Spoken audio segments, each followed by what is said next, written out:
Well, Prime Minister Justin Trudeau has kicked off Canada's election campaign officially today. Polls show his Liberals are locked in a tight race with the opposition Conservative Party ahead of that October 21st vote.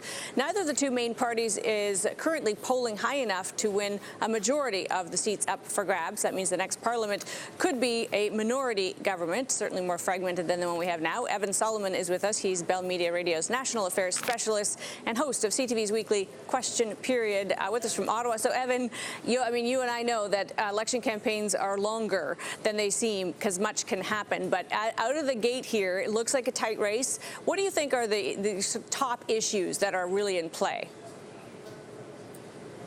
Trust and affordability are the two big issues for this 40-day campaign that kicked off this morning.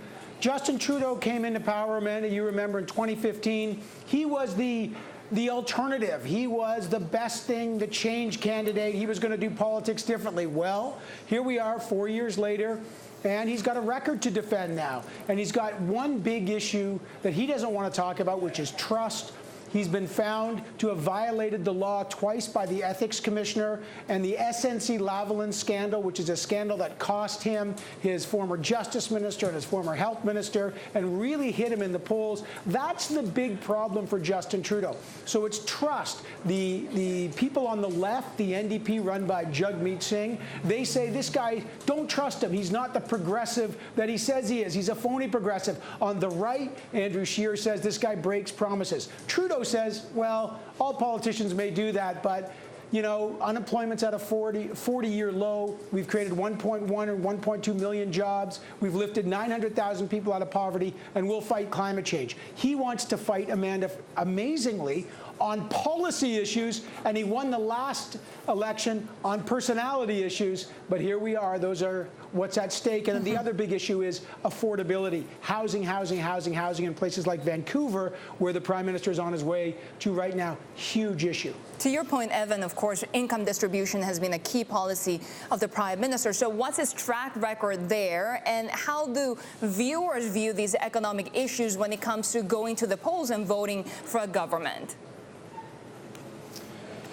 Well, it's interesting because the polls in Canada right now say that the environment is polling above the economy. But the truth is they're the same thing. The economy, because Justin Trudeau instituted something called the carbon tax, a price on carbon or pollution, to try to hit some of those international targets on climate change and carbon emissions reductions.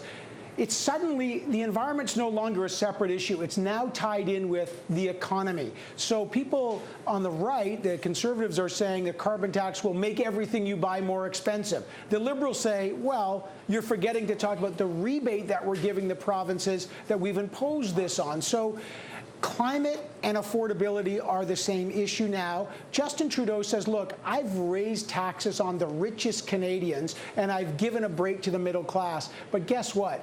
There are two words that all parties will talk about and repeat ad nauseum. It's in everyone's playbook: middle class, middle class, middle class, and everyone wants to help the middle class. Why? Because they vote, and everybody believes they're part of it. Yeah, we'll be watching that vote very closely. Evan Solomon, thank you so much for that, joining us of CTV News from Ottawa.